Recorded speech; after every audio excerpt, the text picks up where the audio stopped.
ఇప్పుడే మన honourable CM గారు నారా చంద్రబాబు నాయుడు గారి దగ్గర లా అండ్ ఆర్డర్ ఇష్యూ, అదేవిధంగా గాంజా డ్రగ్స్ విషయం గురించి ఒక చిన్న మీటింగ్, ఒక రివ్యూ మీటింగ్ జరగడం జరిగింది. అంటే స్టార్టింగ్ అంటే ఇప్పుడు కొన్ని సందర్భాల్లోని ఒక ముఖ్యమంత్రి ఎలా రియాక్ట్ అవుతారు, కొన్ని సందర్భాల్లో ముఖ్యమంత్రిగా రియాక్ట్ అయితే సిచ్యువేషన్స్ ఎలా ఉంటాయి, ఇవి మెయిన్ ఒకసారి మనం ఆలోచించుకోవాల్సిన అవసరం కూడా ఉంది.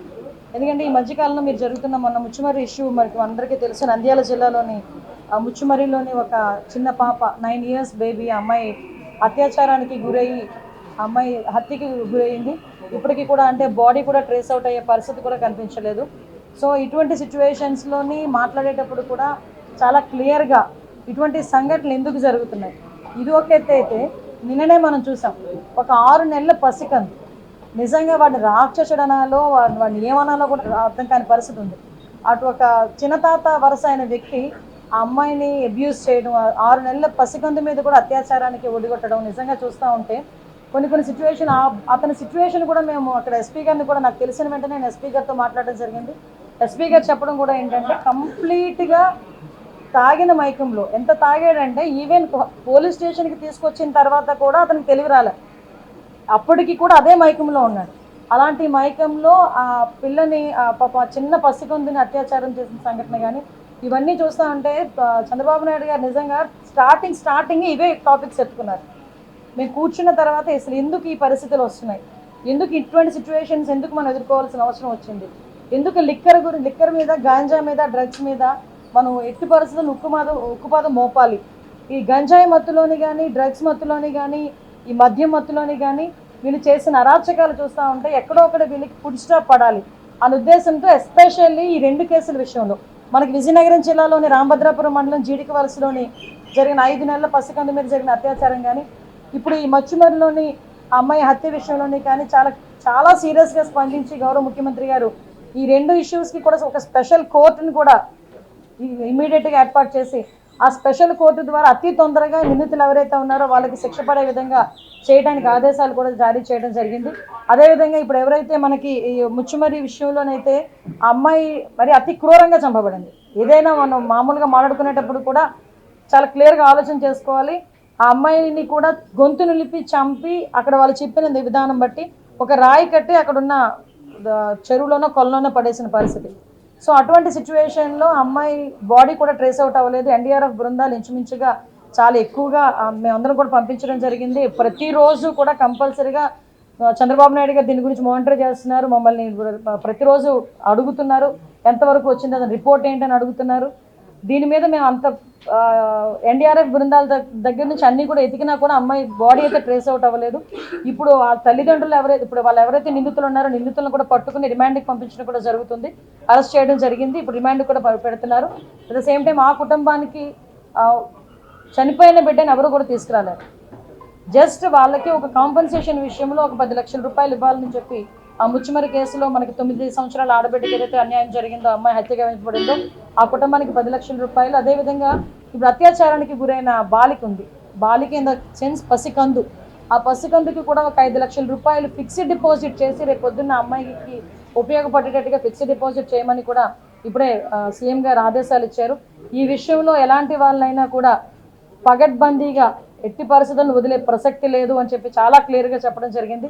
అట్ ద సేమ్ టైం ఈరోజు ఏదైతే గంజా విపరీతంగా పెరిగిపోయి, డ్రగ్స్ విపరీతంగా యూసెస్ పెరిగిపోయి, నకిలీ మద్యం తాగి వాటికి అలవాటు పడిపోయి వాటి నుంచి బయటికి రాని సిచ్యువేషన్స్లో ఉన్న వాళ్ళని కూడా ఏ విధంగా బయటికి తీసుకురావాలి, ఏ విధంగా రీఅడిక్షన్ సెంటర్స్ ఏర్పాటు చేయాలి, వీటన్నిటి మీద కూడా రివ్యూ జరుగుతుంది.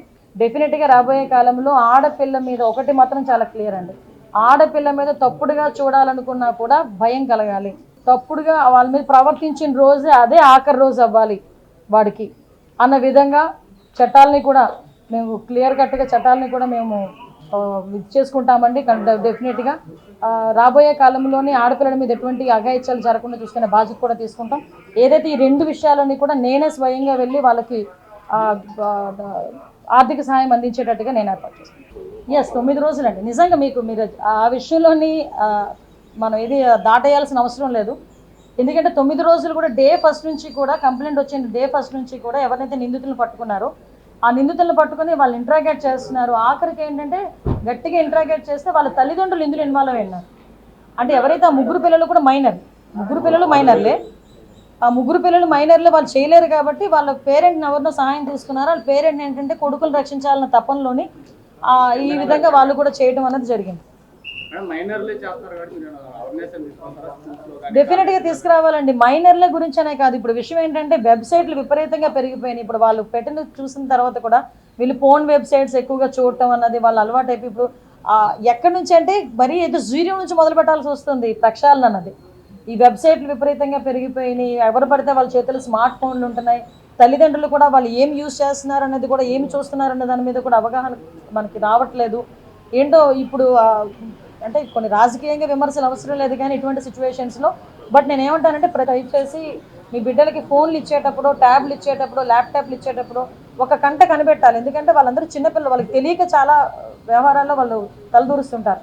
అటువంటి సందర్భంలో వాళ్ళకి తెలియకుండానే కొన్ని తప్పులు కూడా జరుగుతుంటాయి. ఇప్పుడు మైనర్లు, గట్టిగా మాట్లాడితే మైనర్లు, వాళ్ళు 12 సంవత్సరాలు, 14 సంవత్సరాలు, 15 సంవత్సరాల పిల్లలు వాళ్ళు ఇప్పుడు ఈ ఇన్సిడెంట్లో వాళ్ళ జీవితం అంతా నాశనం అయిపోయింది. మొత్తం జీవితం అంతా నాశనం అయిపోయినట్టు. ఈరోజు ఆ బిడ్డను కూడా తీసుకురాలి.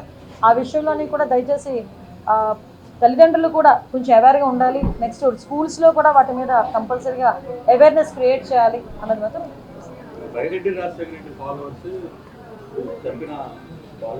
ఎవడైనా అనవసరం అండి. నేను ఏమంటానంటే ఎవడైనా అనవసరం, తప్పు తప్పే. క్రిమినల్కి పార్టీ ఉండదు, క్రిమినల్కి క్యాస్ట్ ఉండదు. దయచేసి అది కూడా గుర్తుపెట్టుకోవాలి. క్రిమినల్ అన్నవాడికి పార్టీ ఏంటి, క్రిమినల్ అన్నవాడికి క్యాస్ట్ ఏంటి? క్రిమినల్ ఇస్ క్రిమినల్ అంతే. క్రిమినల్కి శిక్ష పడాలి, ఆ శిక్ష పడేటట్టుగా చేసుకోవాలి అంతే. అంతకుమించి ఇందులోనే బైరెడ్డి వాళ్ళు ఉన్నారు, ఆరెడ్డి వాళ్ళు ఉన్నారు అని అందు మనకు అనవసరం.